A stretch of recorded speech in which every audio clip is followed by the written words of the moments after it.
오늘은 종려주일입니다. 예수님께서 예루살렘에 입성하실 때 수많은 예루살렘 시민들이 종려나무 가지를 흔들면서 예수님을 환영했기 때문에 오늘 일컬어서 종려주일이라고 합니다.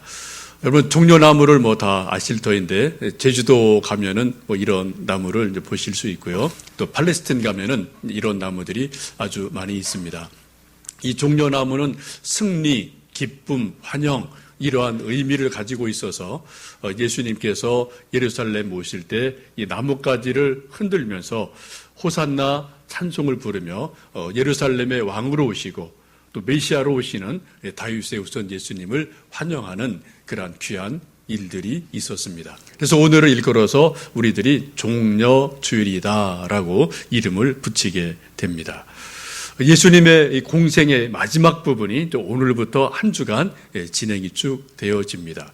그 마지막의 정점은 마가 다락방에서 최후의 만찬을 드시고 그리고 겟세마네에서 기도하시는 것으로 예수님 공생의 마지막 정점이 이루어지게 됩니다. 예수님께서 겟세마네에서 기도하심으로 예수님의 공식적인 삶의 마지막 부분을 이렇게 마침표로 찍는 그러한 모습을 보게 됩니다. 예수님의 생애에서 기도는 아주 중요합니다. 예수님이 공생애를 시작하실 때 처음에도 기도하셨어요. 성령에 이끌려서 광야에 가서 40일간 금식하며 기도를 하셨습니다. 또 복음을 전하시고 전도하시고 병자를 고치시면서 시간만 있으시면 한적한 곳에 가셔서 혼자 혹은 제자들과 더불어서 기도하시는 모습을 봅니다. 또 변화산에 올라가셔서 기도하신 것도 보게 됩니다. 또 예수님의 마지막 시간인 그 겟세마네에서도 기도하시는 모습을 보게 됩니다. 이것을 보면은 예수님의 공생의 시작도 기도고 그 과정도 기도고 마지막 마무리도 기도인 것을 봅니다. 곧 예수님의 생애에서 예수님 사역 가운데서 기도는 절대적인 그런 위치를 차지하고 있습니다. 한번 여러분 생각을 해보십시오. 예수님의 생애 가운데서 기도를 뺀다면 남는 게 무엇이 있을까? 물론 여러 가지 남겠지만 가장 중요한 핵심적인 것은 사실상 다 빠져버리는 그러한 일이 될 것입니다. 오늘 말씀을 보시면 예수님께서 습관을 따라 감람산에 올라가셨다라고 말씀을 합니다. 예수님이 예루살렘에 올라가시면은 습관적으로 늘 하시는 일이 있는데 감람산에 가셨다라고 말씀을 합니다. 이것은 아마도 두 가지 이유가 있습니다. 하나는 예수님께서 늘 대제사장들 또 제사장들 바리새인들과 각을 세우셨잖아요. 기존 유대교의 지도자들과 늘 각을 세워서 늘 어떤 그런 관계가 좋지 않으셨기 때문에 제사장들이 어떻게 하든 예수님을 제거하려는 그런 생각이 계속 있었습니다. 분명한 것은 예수님의 일거수일투족을 계속 감시하고 따라붙는, 요즘 말로 말하면 비밀 경찰이 예수님의 뒤를 계속해서 쫓고 있었음에 틀림이 없습니다. 그리고 언제 어떻게 예수님이 체포될지 모르는 긴박감이 늘 있었기 때문에 예수님의 어떤 그런 노선을 노출시키지 않기 위해서 밤이 되면 감람산으로 외곽으로 빠져나가시는 거죠. 근데 더 중요한 것은 예수님이 감람산에 가신 것은 자기와 제자들을 보호하기 위해서뿐 아니라 더 중요한 것은 기도하기 위해서 감람산으로 가셨음을 보게 됩니다. 예수님께서 십자가를 앞에 두시고 그냥 이것을 그냥 기도 없이 감당하실 수 없는 너무 무거운 짐이고 심각한 일이었기 때문에 기도하며 준비하시게 됩니다. 여러분, 우리가 인생의 어떤 큰 일을 준비하거나 시작할 때 우리도 그냥 시작하지 않거든요. 우리 믿음의 사람들은 정말 간절히 기도하고 집중해서 기도하고 뭘 선택하거나 결정할 때 기도하면서 우리가 뭔가를 결정하고 새로운 일을 만들어 갑니다. 예수님 역시 십자가를 지신 그 위대한 일, 정말 무거운 일, 심각한 일을 앞에 두고 예수님께서 계속해서 깊이 기도하시게 됩니다. 그 기도하시기 위해서 감람산에 올라가셔서 계속해서 겟세마네에서 기도를 하시는 것을 보게 됩니다. 여러분, 이 말씀 가운데에서 습관을 따라 감람산에 가셨다라는 것은 상당히 중요한 의미가 있습니다. 어떻게요? 습관을 따라 감람산에 가셨다라고 말씀하세요. 예수님께서 감람산 가시는 것은 완전히 몸에 딱 익은 습관이 어느새 된 것을 보게 됩니다. 우리 인생에서 습관은 너무 중요합니다. 습관에 따라서 어떤 사람은 성공적인 삶을 살 수도 있고요. 어떤 사람은 습관 때문에 성공적인 삶을 살지 못하는 경우도 아주 많이 있습니다. 어떤 사람은 좋은 습관 때문에 행복할 수도 있고, 어떤 사람은 좀 안 좋은 습관 때문에 불행할 수도 있습니다. 어떤 사람은 좋은 식습관 때문에 몸이 건강합니다. 어떤 사람은 나쁜 식습관 때문에 몸이 연약하고 병들기 쉬운 사람이 많이 있어요. 여러분, 습관이 마음대로 고쳐지나요? 잘 안 돼요. 뭐 짠 거, 매운 거, 이거 안 좋다, 우리 다 알죠. 근데 우리 입에 습관이 딱 몇십 년 붙어 있기 때문에 이게 뭐 말대로 생각같이 식습관이 안 움직여지거든요. 왜요? 이미 습관은 내 몸의 일부가 됐고, 아니, 습관이 내 자신이 되어버렸기 때문에 우리는 습관을 따라서 어떤 때는 행복할 수 있고, 어떤 때는 불행할 수 있고, 또 습관 때문에 건강할 수 있고, 그렇지 않을 수 있는 것이 습관의 영향을 결정적으로 받는 일들이 매일매일 있습니다. 여러분, 우리가 이제 운동 경기를 보면 가끔 골프나 혹은 뭐 이제 야구하는 선수들 보면은 소위 그런 분들이 있어요. 투수 코치라는 사람이 있습니다. 투수가 공을 던질 때 그 투수만 딱 한 사람만 보고 코치를 1대1로 해주는 거죠. 우리가 볼 때는 세계적인 선수들인데도 그런 사람한테도 코치가 다 붙어요. 오히려 세계적인 선수일수록 좋은 코치가 붙습니다. 그 코치가 하는 일이 뭡니까? 투수 폼을 잡아주는 거죠. 알게 모르게 자기의 던지는 습관이 있거든요. 각 1도에 따라서 공이 왔다 갔다 해요. 골프 역시 마찬가지죠. 세계적인 선수일수록 세계적인 코치가 붙습니다. 뭘 고쳐줘요? 폼을 고쳐줘요. 폼이 뭡니까? 습관이에요. 그죠? 자기 알게 모르게 몸에 딱 익은 습관. 그 1도의 각도 때문에 공이 이쪽으로 날아가고 저쪽으로 날아가거든요. 아주 미세하지만 그 작은 습관을 캐치하고 그것을 교정해 주기 위해서 세계적인 선수들은 세계적인 코치를 1대1로 딱 붙여놓고 습관을 고치는 것을 지금도 계속하고 있음을 보게 됩니다. 우리 같은 일반 사람들은 뭐 그런 거 없어요. 그냥 뭐 자기 폼대로 치면 돼요. 대충 치면 됩니다. 그러나 정상에 있는 사람들은 정말 가장 훌륭한 코치를 붙여서 자기 습관을, 자기 폼을 계속해서 교정해 나가는 것을 볼 수가 있습니다. 여러분, 우리도 저나 여러분 다 나름대로 습관이 다 있으실 거예요. 음식 드시는 습관, 뭐 잠자는 습관, 또 하루 일상생활의 습관, 운전하는 습관 다 나름대로 있으신데, 저는 저대로 여러분대로 좋은 습관도 있으시고요. 또 나쁜 습관도 뭐 여러분이나 저 다 나름대로 다 있습니다.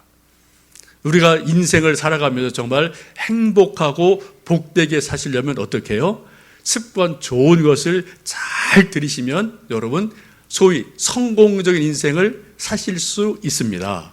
하루하루 일상이 행복하고 즐거울 수 있어요.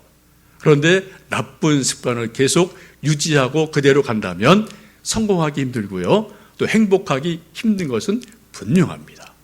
우리 인생은 습관의 열매이고 습관의 결과입니다. 이것은 우리 신앙생활도 마찬가지입니다. 우리가 신앙생활 하면서 여러 가지 습관들이 있거든요. 예배 드리는 습관, 또 기도하는 습관, 혹은 서로 교제하는 습관, 봉사하는 습관, 다 이런 것들이 있는데 여러분, 우리가 기도하고 예배 드릴 때도 좋은 습관을 가지시는 것은 아주 중요합니다. 또 한 가지 부탁드리는 것은 여러분 오실 때 다 뭐 멀리서 가까이서 오시지만 조금 일찍 한 10분 전쯤 오시면 좋겠고요.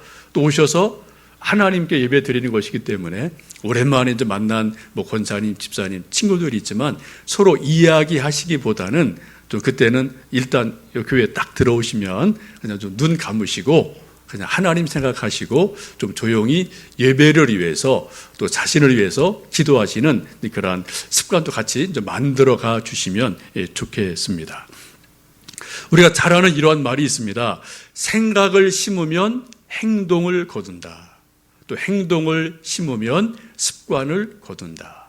습관을 심으면 인격을 거둔다. 인격을 심으면 운명을 거둔다. 그런 말이 있습니다.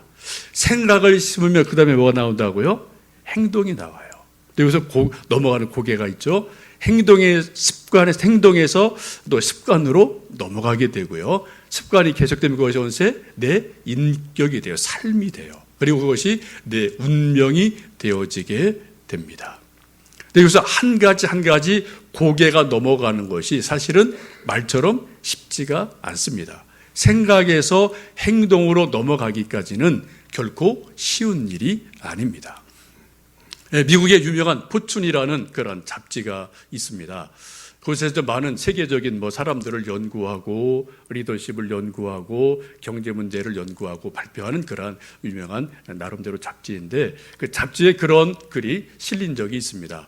나름대로 성공적인 리더들을 쭉 모아서 분석을 해보니까 그분들에게는 공통된 점이 분명하게 있다. 그게 뭐냐? 한 5% 정도의 사람들이 성공하는 것으로 보게 되는데요. 그 5% 사람들에게는 행동하는 행동력이 있다라는 공통점을 발견하게 됐습니다. 100명 있으면 100명 다 알아요. 아, 지금 내가 뭘 할 때구나. 지금 세상이 이렇게 돌아가는구나. 내가 뭘 할 때 이렇게 해야 되는구나. 다 나름대로 처방을 알고 세상 돌아가는 것을 압니다. 근데 100명 가운데 누구만요? 단지 5명만 자기가 알고 있는 대로 실천을 한다는 겁니다. 행동을 한다는 거예요. 그 결과 성공적인 삶을 살아간다는 겁니다. 95명의 사람은 알긴 알아요. 모르는 게 아니에요. 다 정보 있고 다 알아요. 그런데 몸이 따라가지를 못해요. 행동이 따라가지를 못합니다. 실천이 없어요. 그런 경우 어떻게 됩니까? 우리가 흔히 말하는 것처럼 찻잔에 그냥 태풍으로 끝나는 거예요. 거기서 생각해서 아는 것에서 멈추게 됩니다. 아는 것이 힘이지만 진짜 힘은 아는 것이 행동으로 옮겨졌을 때 그것이 진짜 힘으로 나오게 됩니다. 야고보서도 말씀합니다. 행함이 없는 믿음은 죽은 믿음이다. 우리 예수님 진짜 다 알아요. 근데 뭐가 없다고요? 몸이 안 따라가는 거죠. 행함이 없는 거죠. 이게 우리의 고민인 것을 보게 됩니다. 여러분, 생각이 행동이 되고요. 행동이 반복이 되면은 습관이 되고요. 습관이 계속 반복되면 그 사람의 가치관이 되고 인격이 되고 결국 그것이 그 사람 자체가 되는 것을 볼 수가 있습니다. 예수님께서는 기도하시는 것이 습관에 딱 몸에 배이셨어요. 그래, 예루살렘을 가시면 감람산에 습관을 따라 올라가셨고 거기서 기도를 하시게 됩니다. 여러분, 저나 여러분 모두 다 기도하는 사람인데 기도의 습관이 좀 여러분 어떻게 몸에 배어지셨는지 모르겠습니다. 저나 여러분 다 기도 중요하다. 기도하면 하나님이 들으신다. 응답해 주신다. 다 우리가 알아요. 경험 다 있습니다. 여러분, 요즘 기도하는 습관이 좀 여러분 어떠신지 모르겠습니다.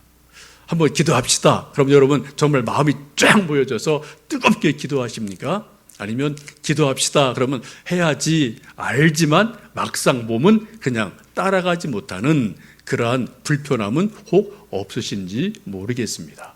여러분, 우리 신앙생활에 훈련 받아야 될 많은 것이 있는데 무엇보다도 기도하는 것을 우리 몸에 딱 있게 습관으로 만들어가는 것은 정말 중요한 일임에 틀림이 없습니다. 예수님께서는 습관을 따라 감람산에 올라가셨고 거기에서 소위 우리식으로 말하면 산기도를 열심히 하셨음을 보게 됩니다. 이때 예수님이 늘 이제 산에 올라가실 때는 세 제자 베드로, 야고보, 요한을 이제 데리시고 조금 더 올라가시고 가까이 가시는 모습을 봅니다. 오늘도 세 제자와 더불어 조금 더 가까이 돌 덜지만큼 떨어지셔서 기도하시는 예수님의 모습을 봅니다.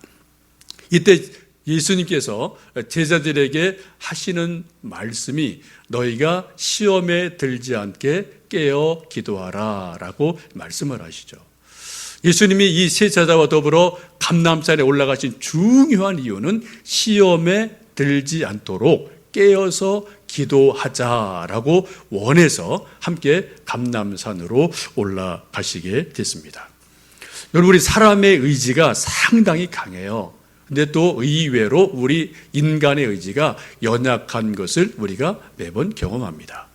우리가 이 성경 속에 나오는 예수님의 수제자인 베드로를 보면은 베드로가 보통 사람이 아니지 않습니까? 정말 한 성격 하는 분이고요. 대단한 분이죠. 이 베드로가 어떻게 고백합니까? 다른 제자는 다 주를 버릴지라도 나는 절대로 예수님 버리지 않습니다. 맹세를 했습니다. 근데 그 결과가 어떻게 됐습니까? 잘 아는 것처럼 이름도 모르는 어린 계집종 앞에서 3번이나 예수님을 부인합니다. 여러분, 성경을 자세히 보시면 그냥 단순한 몰라요 부인이 아니고요. 첫 번째는 몰라요 부인했어요. 두 번째는 어떻게 해요? 맹세를 하며 부인합니다. 세 번째는 어떻게 해요? 저주를 하며 부인합니다. 우리식으로 말하면 어떻게 해요? 막 상욕을 하면서 나 예수님 모른다고 그렇게 부인하는 것이 베드로예요. 그 대단한 베드로가 이름도 모를 어린 계집종 앞에서 이렇게 와르르 무너진 게 왜일까요? 의지가 약해서요? 아닙니다. 베드로 저나 여러분보다 대단한 사람의 틀림이 없어요. 그러나 그게 의지가 강하지 않다는 겁니다. 어느 순간 우리의 의지가, 우리의 결심이 무너질지 어느 누구도 알 수가 없습니다. 이게 바로 우리 인간이기도 합니다. 그래, 예수님 말씀하기를 시험에 들지 않게 깨어 기도하라 라고 말씀합니다. 인생을 살다 보면 누구나 다 시험거리가 다 있어요. 뭐 여러분대로 다 시험거리 있으시고요. 또 저는 저대로 시험거리 뭐 옛날도 있고 지금도 있고 다 시험거리 있습니다. 문제는 어떤 사람은 시험거리 때문에 정말 넘어져서 일어나지를 못하는 사람이 있고요. 어떤 사람은 시험에 걸려서 넘어졌지만 비틀거리지만 다시 일어나는 사람이 있습니다. 여러분 다 일어나신 분들이에요. 그러니까 여기에 지금 계시죠. 저 역시 마찬가지입니다. 뭐 여러분 저를 다 모르시겠지만 저도 시험에 걸려 넘어진 일 아주 많습니다. 수십 번 돼요.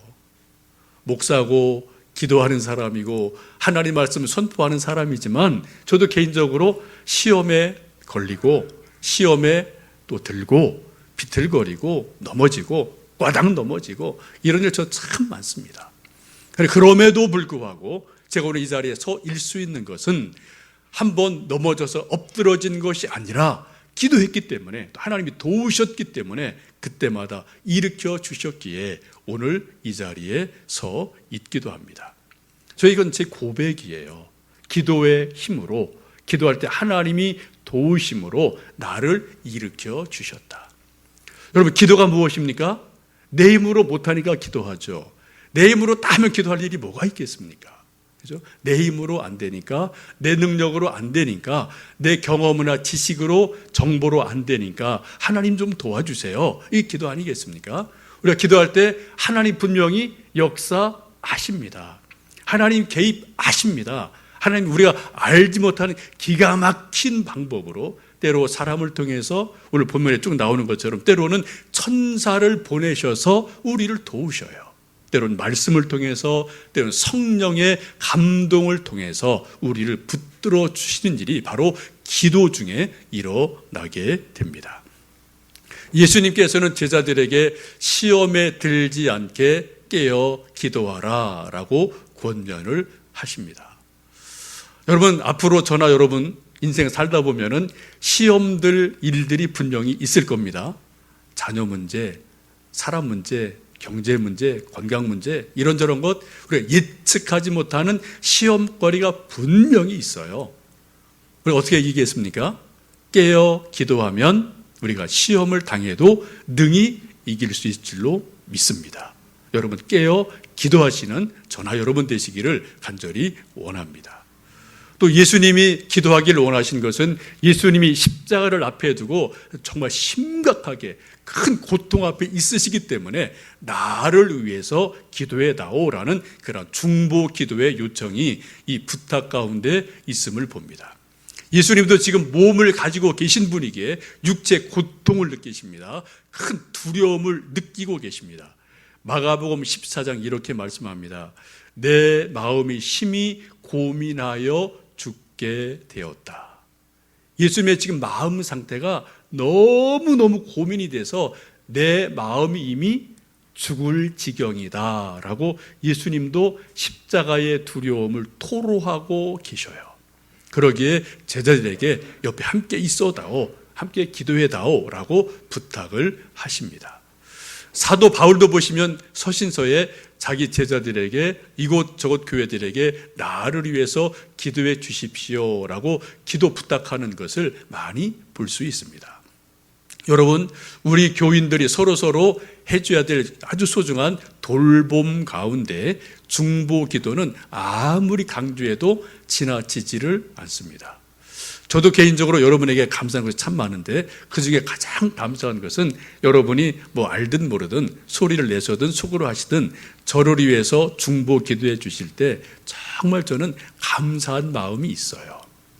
우리가 순모임 할 때 여러분 여러 가지 말씀을 나누고 또 교제를 나누고 음식을 나누지만 정말 중요한 것은 순모임에서 서로 기도 제목을 나누고 기도해 주는 것 너무 중요합니다.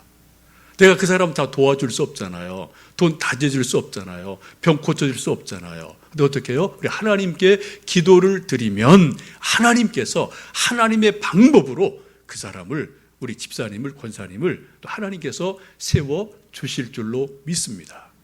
여러분 순모임 하실 때 중보기도 5분, 10분 하시는 거 정말 중요한 시간입니다.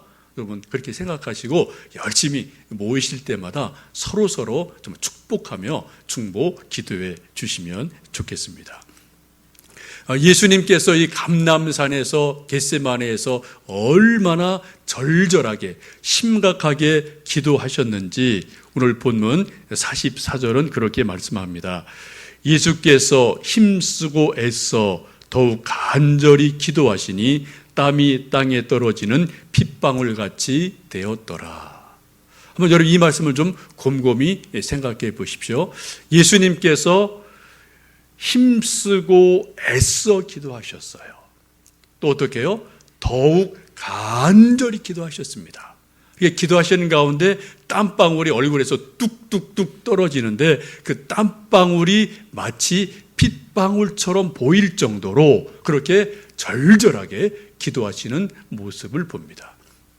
혹시 여러분 지금까지 기도하시면서 이 말씀 비슷하게 기도해 보신 적이 있으십니까? 힘쓰고 애써 기도해 보신 적이 있나요? 더욱 간절히 기도해 보신 적이 있나요? 우리 기도가 정말 간절하게 힘쓰고 애써 기도하다 보면 우리 이마에서 땀방울이 뚝뚝뚝 떨어질 때가 있습니다. 아마 여러분 기도의 전성기 때 여러분 신앙이 정말 뜨거웠던 그 청년기나 그 어느 순간에 이러한 일들이 여러분 다 몇 번인가 있으실 겁니다. 저도 있어요. 기억나는 거 분명히 있습니다. 뭐 한월산 어디에 기억나거든요. 여러분 지금 어떠십니까? 여러분 요즘 기도하실 때 정말 힘쓰고 애써 기도하십니까? 설렁설렁 기도하십니까? 대충 기도하십니까? 더욱 간절히 기도하십니까? 그냥 기도하십니까? 여러분 요 근래 기도하시면서 여러분의 이마에서 여러분의 등에서 정말 땀방울이 솟아날 정도로 힘쓰고 애써서 간절한 마음으로 기도해 보신 일이 요 근래 언제 있으셨는지 모르겠습니다. 근데 무엇 때문에 그렇게 절절하게 기도하셨습니까? 또 그 기도의 응답 결과가 어떠하셨습니까? 여러분 뜨거우면 움직여요. 뜨거우면 자동차도 움직이고요. 열차도 움직입니다. 네, 뜨겁기 때문에. 우리 마음에 뜨거우면 하나님이 감동을 받으셔서 움직이셔요. 우리 사람도 말을 할 때 우리 마음에 뜨거움이 있으면 그 뜨거움이 전달이 되거든요. 사람의 감동을 그 사람의 마음을 움직이거든요. 여러분, 여러분의 기도, 저의 기도가 정말 얼마나 힘쓰고 애써 기도하십니까? 더욱 간절함으로 기도를 하십니까?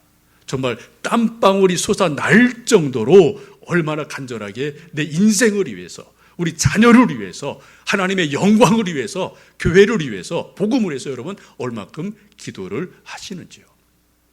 오늘 예수님께서는 십자가를 앞에 두고 겟세마네 동산에서 마지막 기도하실 때 힘쓰고 애써 더욱 간절히 기도하셨고, 기도하실 때 땀방울이 핏방울처럼 흘러내리는 모습으로 기도하시고 계십니다. 이럴 때 하나님께서 역사하시게 되죠. 놀라운 일이 일어납니다. 천사를 하늘에서 보내셔서 예수님의 기도를 도우셨다라고 말씀합니다. 힘을 더 도와주셨다라고 말씀합니다. 여러분, 이 말씀은 해석하실 거 없어요. 그냥 문자 그대로 믿으시면 됩니다. 여러분, 천사가 있나요, 없나요?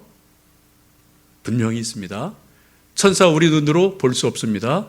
냄새 맡을 수 없습니다. 천사가 싹 지나가면 아주 스윗한 향기가 나오나요? 그렇잖아요. 우리도 손으로 잡을 수도 없어요. 천사는 100% 순수 영적인 존재이기 때문에 우리 몸을 가진 존재는 거의 인지할 수 없습니다. 느낄 수 없어요. 단지 어떤 위급한 경험을 할 때 가끔 느끼는 것이, 천사가 나를 도와주셨구나. 이런 것을 우리가 어떤 일이 지나고 나서 언뜻 느낄 때가 종종 있습니다만, 우리가 평상시는 천사의 존재를 그렇게 생각하지를 않습니다. 근데 여러분, 성경을 보십시오. 창세기에 아브라함에게 천사가 여러 번 나타났습니다. 야곱이 약봉에서 그렇게 철저하게 기도할 때 천사와 더불어 기도를 했습니다. 또 다니엘서를 보시면은 천사장들이 기도할 때 등장을 하게 됩니다. 예수님도 천사를 여러 번 말씀을 하셨고요. 마태복음 18장 보시면은 어린 아이들을 제자들이 이렇게 쫓아내고 냉대할 때 이렇게 말씀을 하셔요. 삼가 이 소자 중에 하나도 업신여기지 말라. 너희에게 말하노니 저희 천사들이 하늘에 계신 내 아버지의 얼굴을 항상 배옵느니라.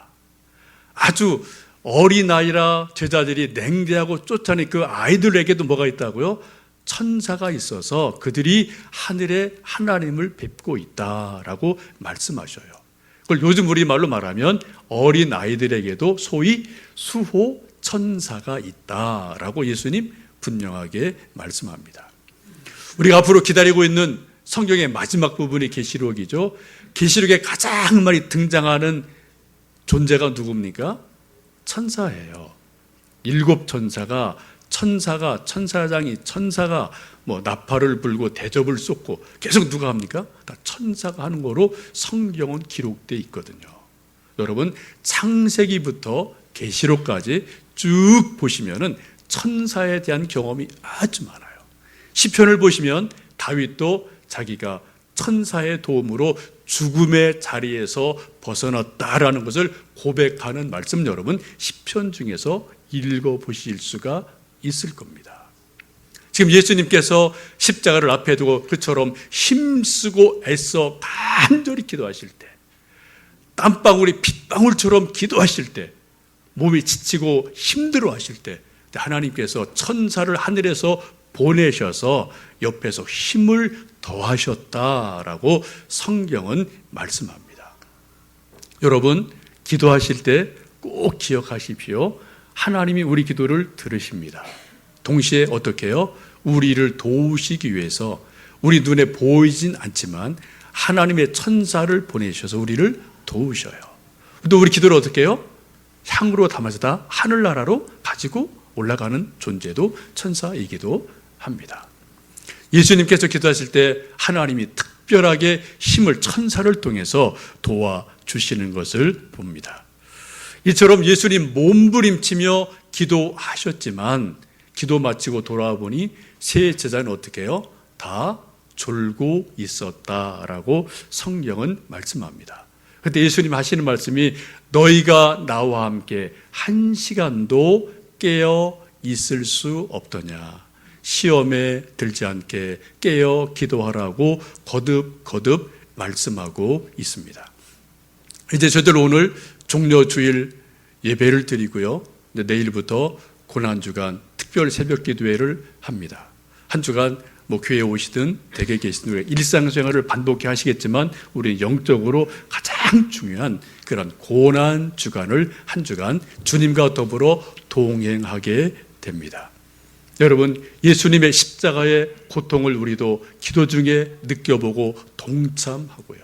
또 내 개인의 어떤 기도 제목, 자녀를 위한 축복의 기도, 내 인생에서 결정을 어떤 그 중요한 문제를 앞에 두고 기도하는 일들, 또 복음을 전하기 위해서 우리가 기도할 일들, 우리가 또 예수님 그처럼 십자가에 달려 구원하기 원하시는 한 생명, 한 영혼을 구원하기 위해서 우리가 함께 기도하셨으면 좋겠습니다. 어떻게 해요? 예수님 말씀하신 것처럼 너희가 한 시간도 깨어서 나와 함께 기도할 수 없느냐라는 말씀처럼 우리가 한 시간 깨어 기도하심으로 주님의 고난, 주님의 부활에 동참하시는 한 주간 되시기를 원합니다. 기도하겠습니다.